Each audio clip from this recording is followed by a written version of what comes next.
И еве, почитувани, како што ви најавив, пред малку нашите гости се веќе подготвени на своето место, јас тука исто така до нив и одиме со последниот разговор предвиден за ова утро, а ке зборуваме за Иванов школа за млади лидери, кои што по 16 пат ке имаат веќе ке се случува школата, а пријавувањето е до 30 јуни, значи за сите заинтересирани има уште некои десетина дена. Повеќе информации од нашите денешни гости. Веднаш до мене Данило Крстовски, координатор за право и политика во ИСЛАА или ИСЛА, школа за млади за Иванов школа за млади лидери, и Александра Илиевска, координатор за меѓународни односи во ИСЛА. Добро утро, Данило, добро утро, Александра. Ви благодарам што утринава одвоивте време за нашата утринска програма, за нашите гледачи, за нашите млади гледачи, кои што би сакале да дознаат повеќе информации околу сето она што ќе се случува во септември. Меѓутоа, она што е важно и е многу значајно е дека до 30 јуни има уште некои десетина дена е пријавувањето. Сега за почеток би сакала една лична карта, една информација за тоа кога е формирана школата за млади лидери, Иванов школата за млади лидери и со која цел и кои се незините активности. Може ли јас да почнам на оваа тема? Школата за млади лидери минатата година го прослави својот 15 годишен јубилеј. Оваа година, спрочем, самата најава е повик за 16-тата школа за млади лидери на претседателот Иванов. Таа е дел од неговата прва изборна програма и гледаме дека остварува континуитет сите овие години. Во текот на годините има повеќе од, чинам, 600 учесници, кои што и ден денеска циркулираат во нашите алумни мрежи, што, впрочем, представува еден навистина убав белег и ги представува вредностите и принципите и самиот начин на работа кои што оваа школа ги има представено. Како цел, школата има негување на младите професионалци, на амбициозните луѓе кои што имаат определена експертиза во своето поле. Тука се подразбираат разни полиња, дали од сферата на предприемништвото, дали од сферата на политиката, од сферата на културата. Еве, например, ние кога бевме на школата, имаше наистина од секаде ние доаѓаме од општествениот кампус, од општествените науки, правни и политички науки, мора да кажеме дека имаше прекрасни луѓе од секој аспект и од многу држави. Малтене скоро, да кажеме, минимум од 3-4 континенти имаше представници, што представува навистина еден момент каде што еве ние се запознаваме, остваруваме трајни вредности, поддршка и си имаме таа комуникација, како што спомнав, алумни мрежата е доста ажурна и активна, да. Да се вратам, целта е негување на младите професионалци, на младите амбициозни луѓе кои што имаат за цел да допринесат не само за себе, туку и за самата околина, бидејќи нели на крајот на денот сите постоиме во една заедница и треба да допринесеме за неа. Да. Вие сте веќе 2 години членови во ова, да кажам, во ИСЛА. И сте млади луѓе, активни. Сега она што сакам да ве прашам е кој се може да биде член на ова школа за млади лидери? И кои се условите? Така, значи, секој кој што има завршено високо образование и е до 35 годишна возраст може да аплицира на школата. Секако, доколку има просек над 8 или 8.5 ќе се смета за предност. А исто така со завршени магистерски, докторски студии исто така се смета за предност. Од која област, кажа Данило, од секоја област, значи не мора да е само од општествени науки. Вие кај вас имате луѓе од, предпоставам, од сите сфери, од сите струки, така? Да. Каков е сега она што сакам да го кажеме, што треба да го најавиме, тоа е дека до 30 јуни е пријавувањето. Кажавте кои се условите, кои се критериумите, каде и како да се пријават сите заинтересирани? Значи, аплицирањето е комплетно онлайн на страната на школата за млади лидери или schoolforyoungleaders.com.mk и со самата апликација се бара доставување на биографија или CV, есеј на овогодинешната тема, 2 препораки во смисла да тоа да е од работодавец или некој универзитетски професор или некој кој што може да го потврди квалитетот на самиот апликант и и исто така диплома или транскрипт на положени испити. После приложување на овие документи и аплицирање следува процес на интервјуа, затоа што секогаш имаме поголем број, поголем интерес, отколку што колку луѓе може да бидат дел од школата? Колку ви е капацитетот? 40 млади луѓе. Секогаш тоа варира, значи 40, 41, 39 во зависност од квалитетот на самите избраници во школата. Да. Овие апликации треба да бидат исклучиво на англиски јазик, претпоставувам, така, бидејќи не се само од Македонија, туку се насекаде од светот. Од изминатите години, од каде има најмногу апликанти и како ќе дадете една ретроспектива на овие 15 на години? Ние запознавме пријатели кои ден денес одржуваме контакт од Соединетите Американски држави. Дојда колеги од Универзитетот Тексас, Тајлер од Тексас. Исто така имаше доста број на заинтересирани од Турција. Мислам дека имавме голем број исто така од Германија, дали тука влегуваше мислам дека имавме и од Либан, така да станува збор за една голема мрежа на навистина прекрасни луѓе кои што прокажа и искажа интерес да бидат дел од школата. Самото тоа верувам дека ја гледаме иницијативата за школата, ја гледаме вредноста на школата, ја гледаме истрајноста и мислам дека самото тоа дава белег дека школата е препознаена навистина во странство и самиот момент дека станува збор за зборуваме за 16-та школа, наредна година здраве ќе зборуваме 17-та и така натаму, дава белег дека навистина станува збор за истрајност, што е би рекол одраз на професионалност, на квалитет и на ќе повторам уште еднаш препознаемост. Да. Александра спомена есеј на овогодинешната тема, а овогодинешната тема е Младинска агенда за одржлив свет. Зошто се одлучивте токму за оваа тема и еве малку појаснување до сите кои што не гледаат во моментот кој што би сакале да се вклучат, што треба да содржи тој есеј, како треба да изгледа, на колку страни, колку зборови, како е се предвидено? Значи темата на овогодинешната школа потекнува од агендата на Обединетите нации 2030, односно целите за одржлив развој. И ние всушност свативме дека заедно со школата за млади лидери, Меѓународниот центар Алијанса на цивилизациите и Алумни асоциацијата, дека нашите цели и идеи се поистоветуваат со истите тие 17 цели за одржлив развој.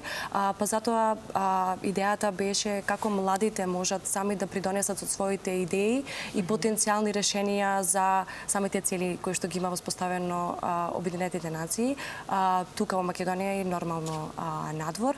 Есејот зависи сепак од самиот апликант. Претходно зборувавме со Данило за нашите есеи, секој како што ја сваќа темата, затоа што темата на нашата година беше едукација, трансформација и лидерство, и комплетно различни аспекти сме имали на истите, но не значи дека еден есеј е помалку добар од друг, но има правило да не биде повеќе од 800 збора самиот тој есеј. И се надеваме не биде користен ChatGPT. Тоа сакам да прашам. Но како вие тоа ќе го проверите? Потоа има процес на интервјуа, како што напоменав, кој што не може тука никако да се манипулира, и на самите интервјуа се гледаат лидерските способности, потенцијалните лидерски способности. Се гледа дали е напишано од ChatGPT или е самиот апликант, или напишано од самиот апликант.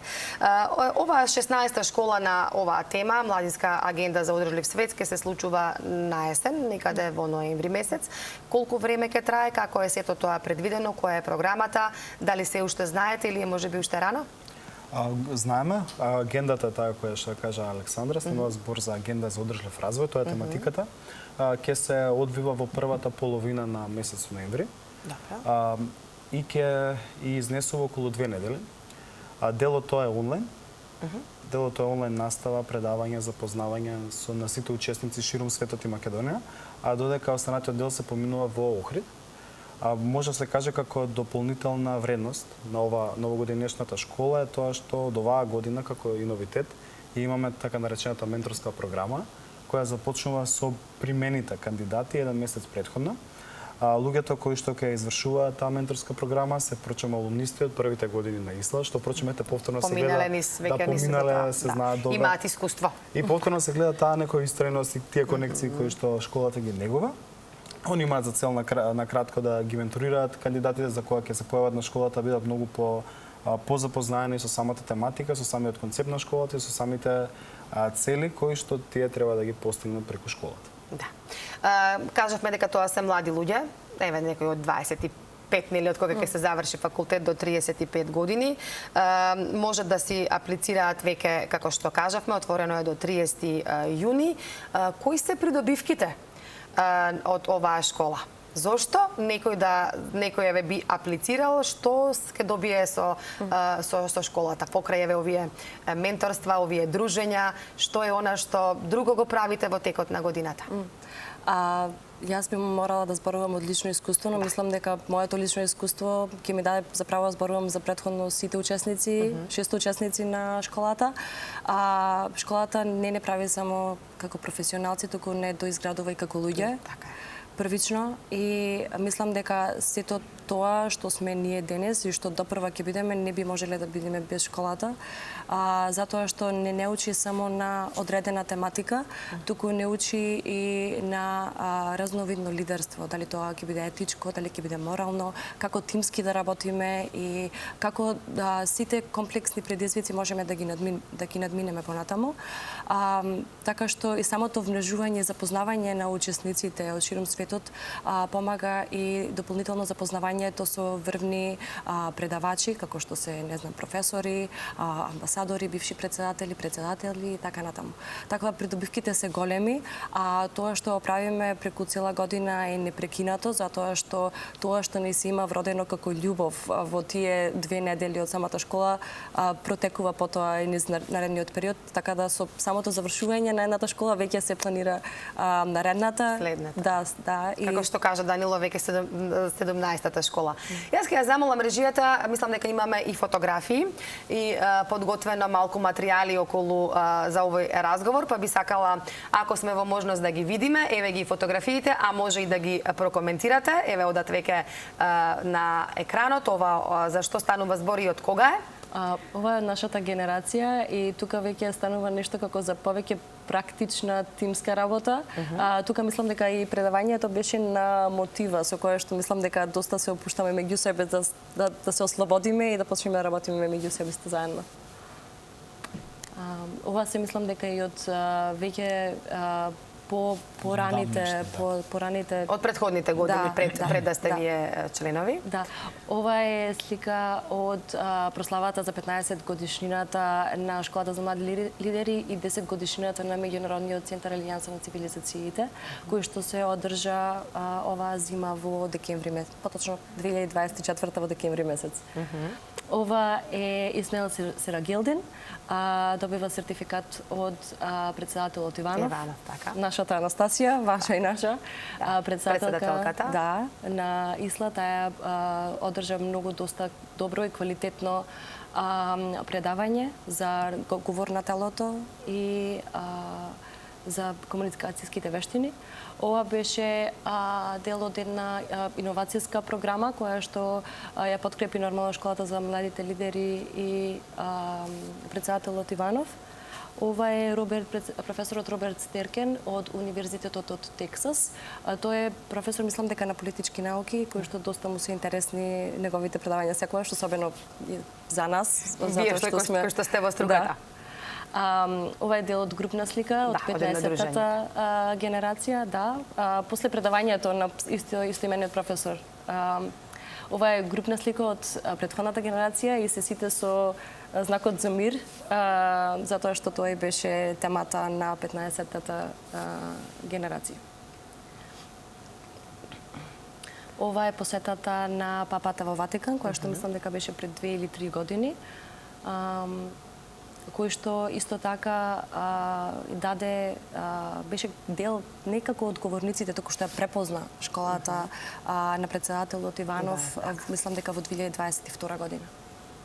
Да, навистина, еве, значајни моменти прикажавме и видео и фотографии, многу убаво и благодарам Александра што еве вака убаво ги објаснивте.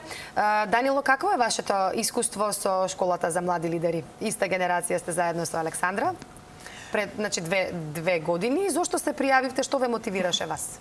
Јас школата ја следам уште од самиот момент кога се запишав на факултет, бидејќи барањето секој студент знае дека треба да се студира, да се посвети на факултетот, но добро знае дека не е само факултетот, особено ние од општествените науки, треба да се фокусираме на се што е пружено, односно како вакви школи.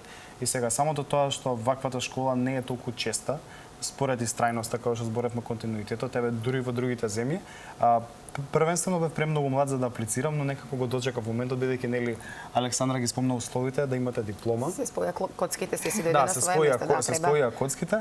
И иако мислам дека ние бевме двајцата, можеби најмлади или меѓу помладите на таа генерација, мислам дека остваривме покрај тоа што остваривме трајни другарства, пријателства, не само меѓу нас, туку и со голем број на дел од алумните кои што се тука, кои на дневна база ја комуницираме, разговараме за секојдневни полемики.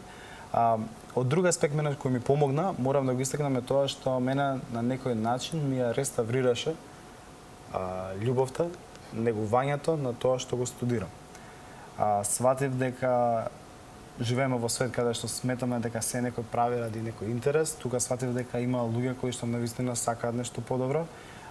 И кога се движите во таков круг, лесно е да размислувате така. Секојдневната мотивација, нели меѓуседната мотивација, инспирација која се добива од ова, исто така вредност која што на млад човек, а знаеме сега какво е времето, дека се е брзо, дека се младите се особено брзо се разочаруваат од многу работи. Мислам дека е прекрасен момент кој што мене лично многу ми влијаеше. Истиот момент јас го зборам на мои другари и другарки, каде што им ја препорачувам школата, бидејќи сметам дека покрај професионалните вештини, знаење кои ќе ги добијат од самата школа, другарствата, верувам дека самата школа или самата поставеност на алумни мрежата, кажеме, не држи во некој баланс, да секогаш знаеме дека има нешто за кое што се трудиме, дека на некој начин ќе успееме и ќе бидеме препознани во тоа што го правиме. Така е. Колку школата за млади лидери ви помага сега во вашиот професионален живот? Вие сте веќе дипломирани, сега претпоставувам сте и вработени. Колку ви помага сето тоа лидерство, бидејќи сепак треба да создаде млади и понатамошни лидери? Колку ви помага вам лично? Мене можам да кажам дека помошта што тие безрезервно ни ја дава, безрезервно јас сега ја користам, затоа што во било каков момент да се наоѓам на предизвик или па не мора да е предизвик, се потсетувам на нешто што тоа што го слушнала и ми останало во главата, да, и дека да имаш некој така што ќе те советува, на долг рок е наша самообврска да го запаметиме и потоа да знаеме да го употребиме. Така што мислам дека не поминува ден, момент на потешкотија или на олеснотија кое што не се ослонувам јас на тоа што сум го научила на школата. Данила? И јас би дополнил со тоа што може да кажеме дека алумни мрежата е мощна и активна. Самата организација ИСЛА, како што ја најавивме, е мощна и активна и дека малтене секој месец има некој начин на кој што ние се среќаваме, дали преку некоја панел дискусија, дали преку некоја... Значи еднаш месечно си имате средба, така? Покрај редовните, ако не и повеќе, најчесто знае да биде и доста повеќе, што мислам дека нас на сите ни одговара и може тука да кажеме тоа што сакам да ги истакнеме дека ИСЛА во континуитет остварува некои да кажеме професионални работилници и повторно тоа е само за вашите членови или може било кој да се вклучи? Во последно време е отворено за сите, така што навистина гледаме дека се приклучуваат и луѓе кои што гледаат преку нас, преку нашите социјални мрежи, се запознаени, навистина доаѓаат и сакаат да се вклучат во школата. Токму верувам дека преку овие отворени работилници кои што или панел дискусии кои што ги правиме, верувам дека самиот интерес за школата расте и верувам дека тоа ќе биде мощно видливо оваа година. Да. Ајде сега, уште еднаш, имаме уште минутка и пол, две до крајот на овој разговор. Повик до сите млади и една порака од вас двајца како млади луѓе, како веќе членови на ИСЛА, трета година поред и сега сте, претпоставувам, веќе и вклучени во целата организација за ова 6-то издание. Една порака до сите млади кои што не следат и уште едно подсетување до кога, каде и како да се пријават сите заинтересирани. Да почнем јас. Значи, аплицирањето е до 30 јуни. Можете да аплицирате онлайн на страната на школата за млади лидери или School for Young Leaders. Сите документи треба да ги доставите таму, значи кратка биографија или CV, диплома или транскрипт на положени испити, 2 препораки од работодавец или професор или некој што може да го подкрепи вашиот квалитет, и есеј на овогодинешната тема. И темата е? И темата е Младинска агенда за одржлив развој. Потоа следува процес на интервјуа со кој што ќе бидат одбрани 40 апликанти. Аплицирајте затоа што мислам дека секоја страст што ја имате за доедукација и за трансформација и за дообразување на самите себе си, треба да го искористите како клуч, затоа што тоа е всушност истиот тој клуч кој што може да ни донесе едно подобро утро. Одлично. Данило, сосема кратко за крај? Сосема кратко за крај, ние уште се движиме во студентските кругови, така да другарите ни се таму примерно, јас би ги поканила повторно вака јавно. Сите би сакал да ги поканам помладите особено да не се плашат да аплицираат за оваа школа, бидејќи представува, како што кажав, една прекрасна симбиоза на многу тематики, на луѓе од многу аспекти, од многу сфери на општеството и на сите науки кои што ги имаме. Станува збор за експерти, домашни, странски професори, еминентни лица, политичари, културни лидери, политички лидери, економски лидери, лидери во предприемништвото. И верувам дека самиот момент на пренесувањето и на стекнувањето на професионалните вештини и знаења кои што ќе ги добијат преку оваа школа се надополнети и со врските, личните релации кои што се стекнуваат на самата школа, а верувам дека тој социјален капитал што го стекнуваме таму, дека многу понатаму ќе ни вреди во животот. Ете така, многу ви благодарам што ова утро бевте наши гости. Многу ми е мило и многу ми е кејф кога имаме вака млади луѓе, амбициозни, можеби идни лидери, дај Боже, на оваа наша земја Македонија. Ви посакувам успешна школа, 16-та поред, и да се гледаме и за 17-та, 18-та и секако да славиме јубилеи многу. Ви благодарам за гостувањето, многу успех и се надевам ќе има повторно можност и прилика да бидете наши гости. Ви благодариме.